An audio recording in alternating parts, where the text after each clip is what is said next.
AusAsia Business Research Group and economic discipline. Within the College of Law, College of Business, Law, and the Government. Okay. Our speaker is Professor Wu from UC Davis. His research focuses a lot on international and domestic macroeconomy, economic growth, and comparative economics. He has extensive expertise in the area of Chinese economy, Malaysian economy, and Indonesian economy. He has a close link to Australia. In the past few years, he has been regularly invited by China Update at ANU. He also contributed a lot to the Chinese Economic Society of Australia. Personally, I feel that we are fortunate to have Professor Wu to give us a talk, to share his knowledge and expertise with the community and the North. Good morning. Thank you so much for coming during the school vacation to support this talk. When Professor Sun talks about my close tie with Australia, I should say that the think tanks I'm associated with, the Jeffrey Chia Institute on Southeast Asia, Mr. Jeffrey Chia has received the Order of Australia for his contributions to many charities and to the friendship between Malaysia and Australia. And I am also a member of Monash University, Malaysia, and hopefully one day also a member of the Jeffrey Chia University, which will be JCU, naming after you. And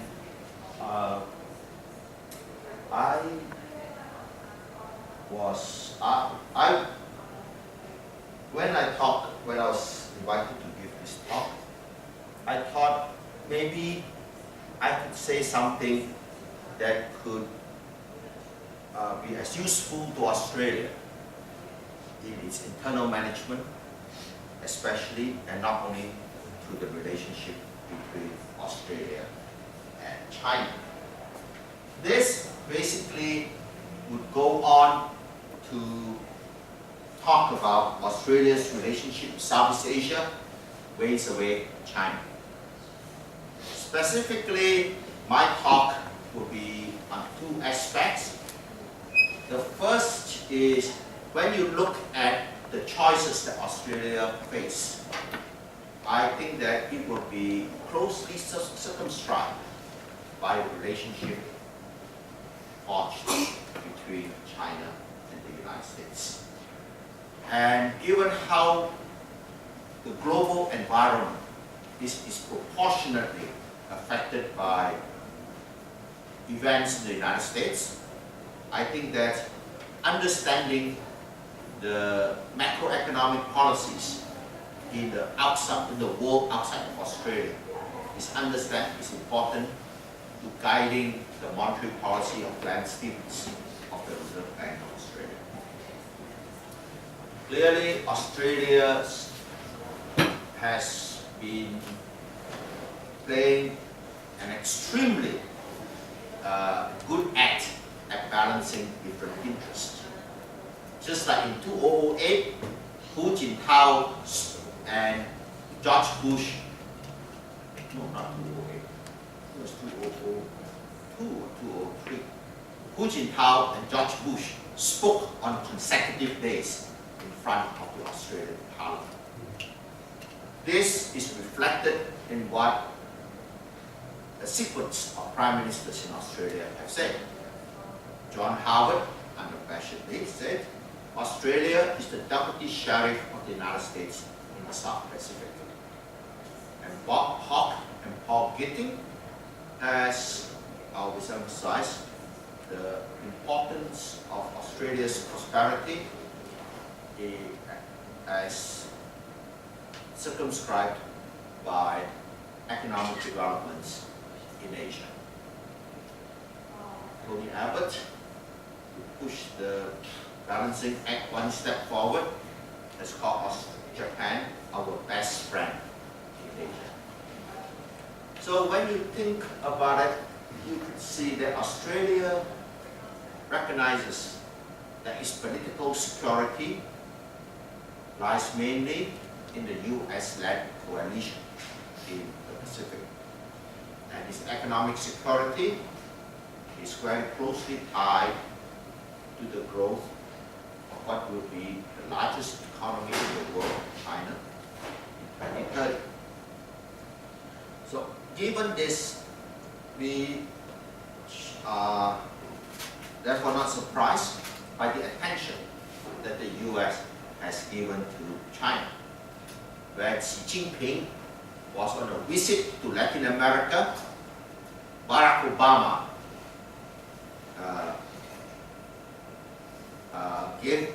extended a surprise invitation for Xi Jinping to stop by, and the US president would travel to California in order for the convenience of Xi Jinping.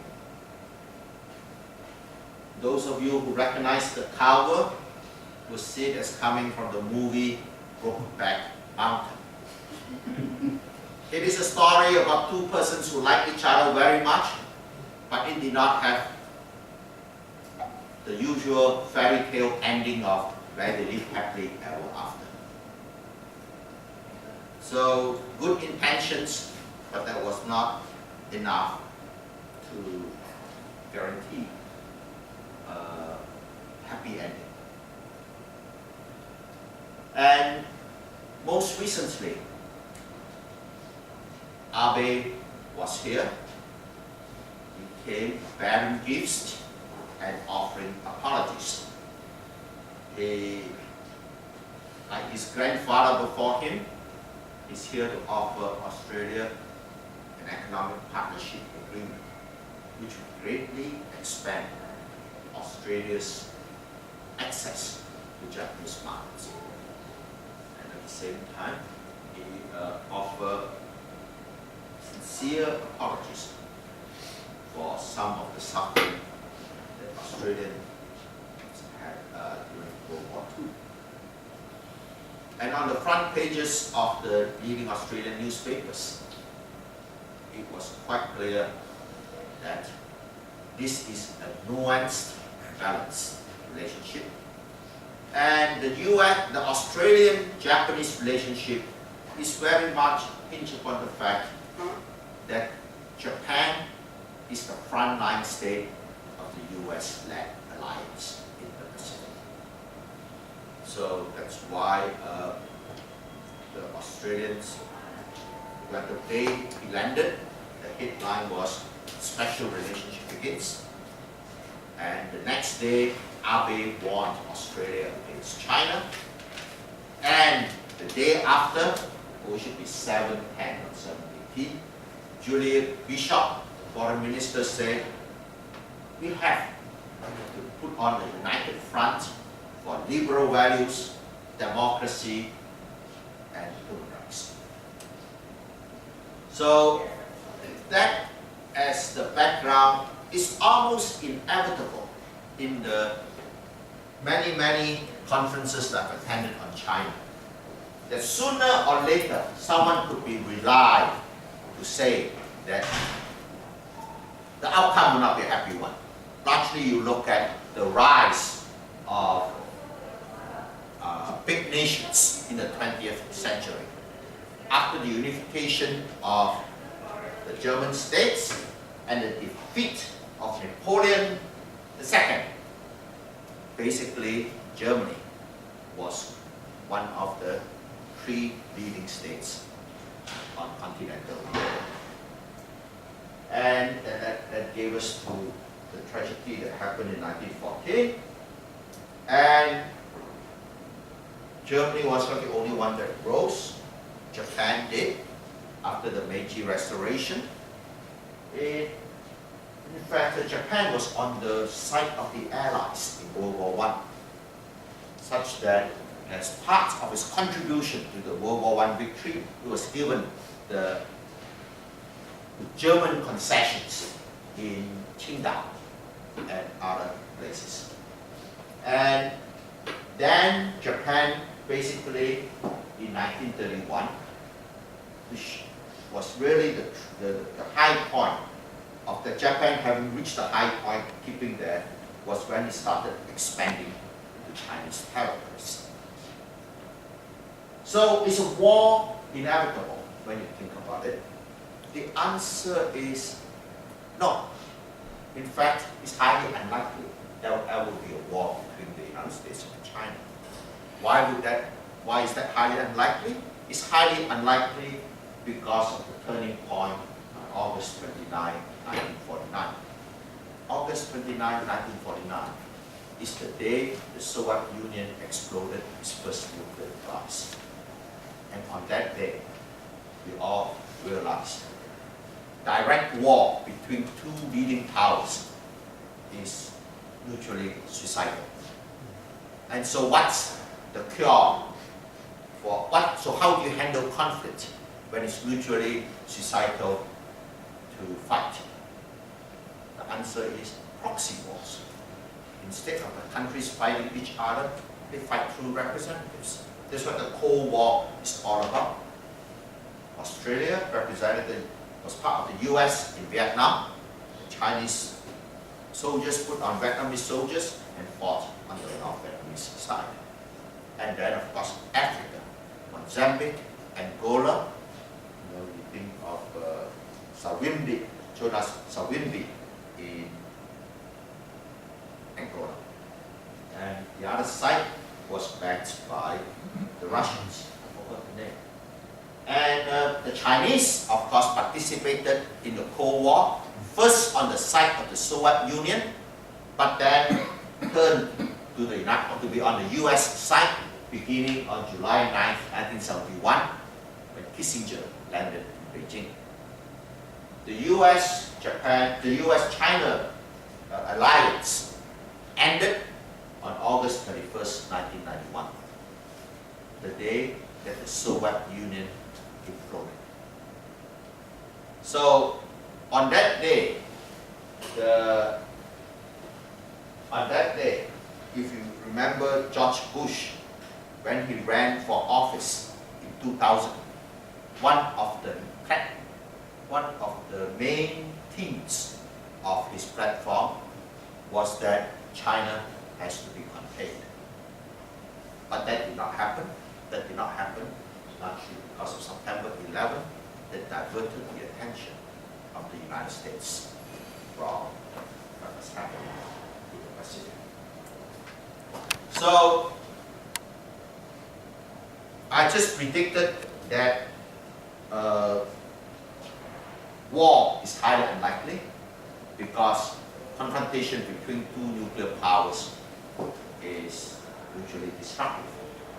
But of course, I want to say that that is assuming that we don't let emotions and inertia drive us to something that we do not want to happen. 1914 was a very good example of events, independent events, accumulating into an outcome that nobody wants. The name Norman Angell, I wonder if anybody remembers who Norman Angell is. Norman Angell in 1910 wrote a book called The Great Illusion. What was the theme of The Great Illusion? The Great Illusion is that given how intertwined the fates of European states are with each other, that a war in Western Europe would be so disastrous that no rational person would ever want to launch a war in Western Europe. This book, The Great Illusion, certainly created a lot of optimism, but yet there was not enough to prevent World War I. And even today, historians are still arguing about what caused the start of World War I. Largely because every historian looks at it, they see many intervention points where the war could have been prevented. Basically, as in Barbara Tuchman's book, The Gun of August, it was just a fortuitous combination of events combined with hubris that finally drove people into the Cold War. And by the way, what happened to Norman Angell after having predicted things so wrong? Well, as in like economics, when you get it wrong, you get the Nobel Prize. That's why he was given. Because after all, if you look at most of economics, we have two individuals in particular, Robert Merton and Myro Scholes. They are the one who formulated the formula for pricing derivatives. And they form a company, the Long-Term Capital Management, to capitalize on the pricing formula. And what happened? The company went bankrupt in 1998, almost bringing down Wall Street, but luckily Greenspan was there. Greenspan bailed them out.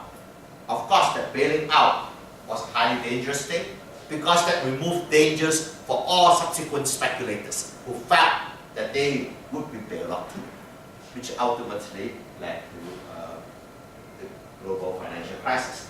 But basically, I would say, I still believe that there will be no war, but we should not underestimate our capacity to make mistakes.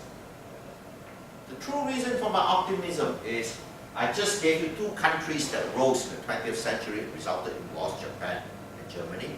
But when you think about it, the most important power that arose in the 20th century and prevailed and was a force for stabilization was the United States.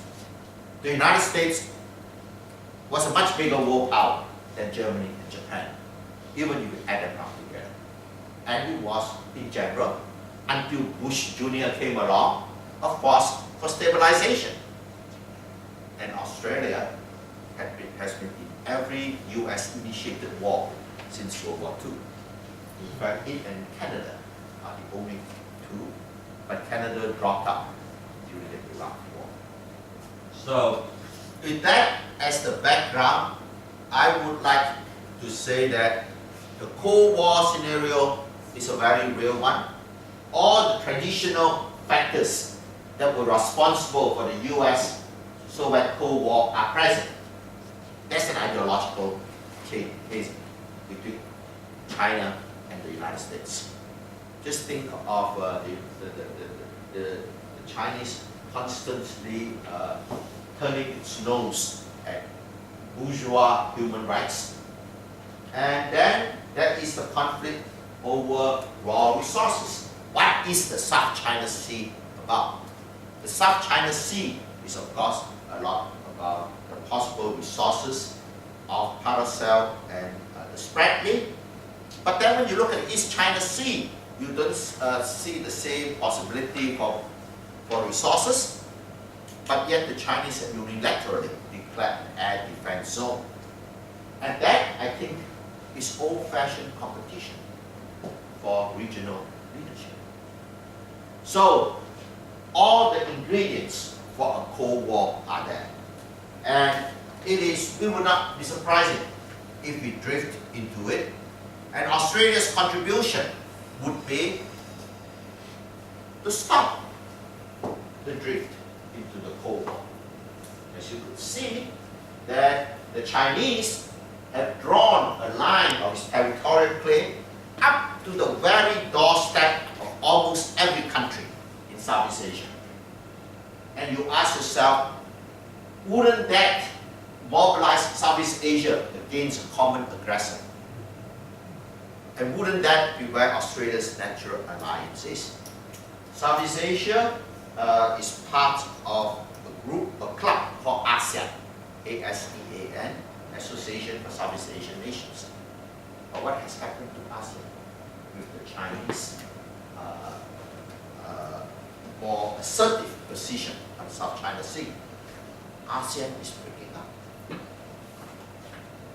Whenever ASEAN meets, usually they issue some innocuous communique at the end of the meeting. And what happened was, when ASEAN met in Cambodia in 2011, they were unable to issue a communique because the Philippines and Vietnam wants to condemn China, and the rest didn't want to condemn China. In fact, some were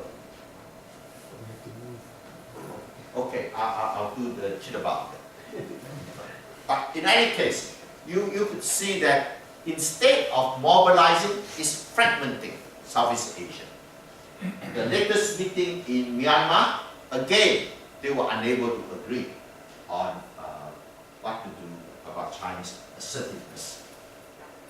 What I would like to do is to show you that there's a drum beat that is getting louder, because you could see that the Chinese are certainly seen in the eyes of many as becoming in support of rogue states, preventing the application of UN sanctions on countries that have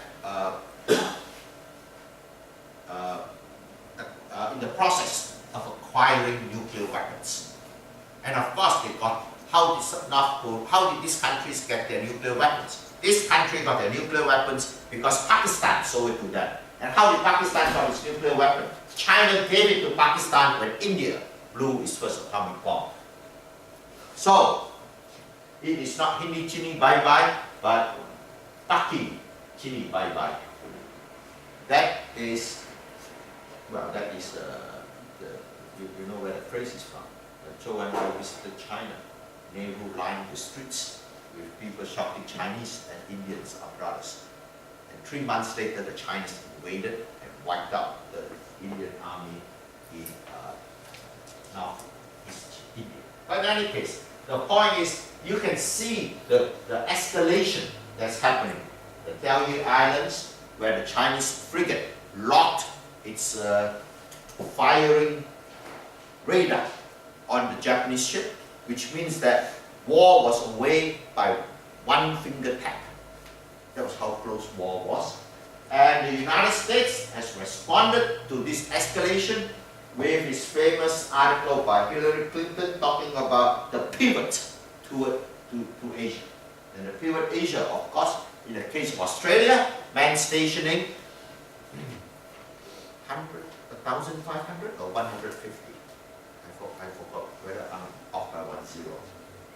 I think at most 1,500 troops in downwind territory. So that is symbolic, small strength, but nevertheless an important gesture. And you could see the New York Times, the fact that the New York Times used obliged to have that headline of avoiding the Cold War, really show what the natural drift on both sides are. So what's the implications for Australia? It sounds like right now, it seems to be a great thing. The Japanese come bearing gifts and offering apologies, and the Chinese are saying we would like to invest more in Australia, drive up real estate prices even more, possibly which Townsville, but they are certainly increasing the interaction. This may sound to be good. Most of Southeast Asia is very happy because they're getting gifts from both sides of the dispute, but that is very naive. You get gifts when tensions are low.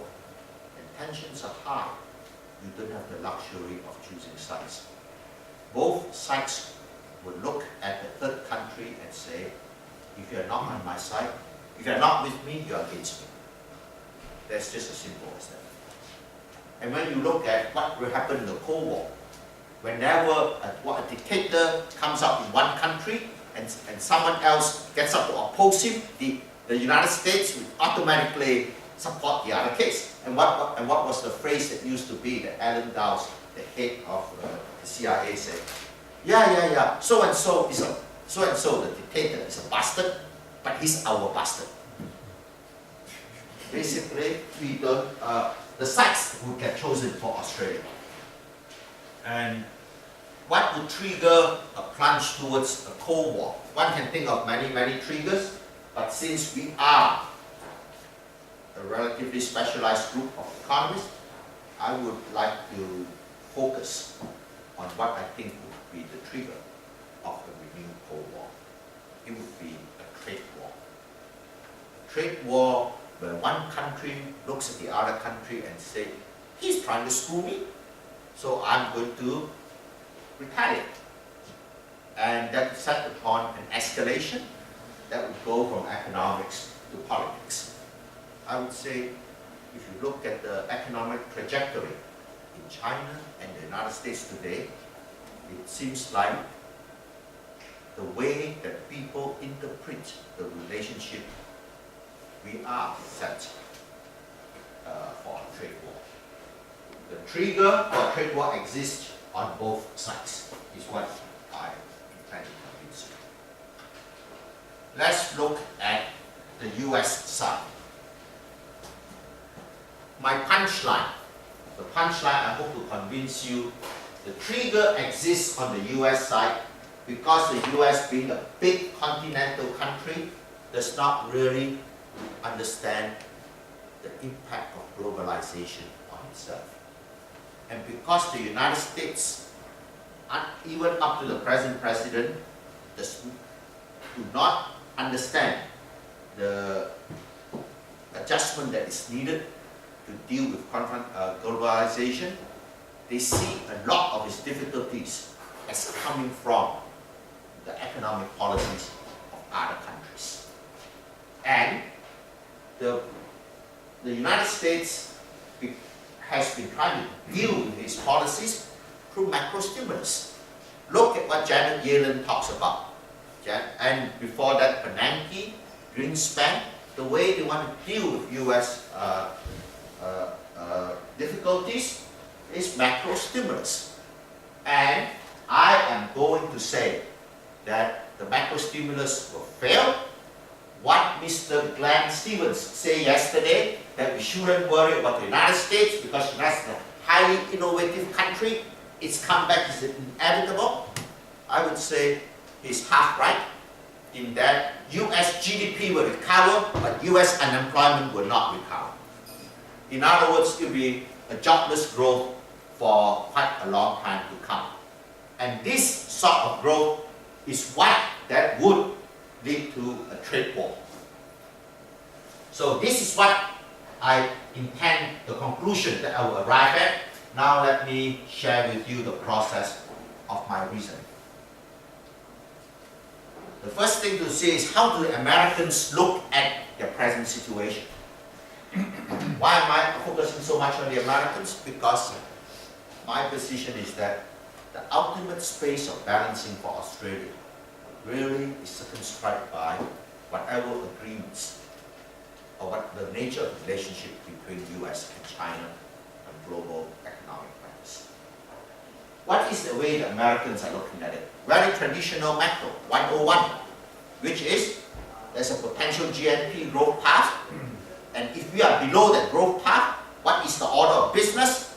Aggregate, kick up aggregate demand, whether by fiscal stimulus or monetary stimulus, to get back onto the growth path.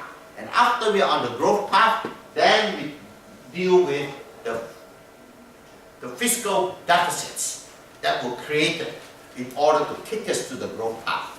And after returning to the growth path, we're dealing with the trade deficit, then we talk about maintaining the sustainability of the growth path through technological innovations by investing in education and so forth. This is exactly what intermediate macro is. Intermediate macro is you have a growth path that is kept by supply side factors, and then the big thing is demand policy to bring you to that, and then supply side policy to keep you on the path, the potential growth. How should we think about this strategy?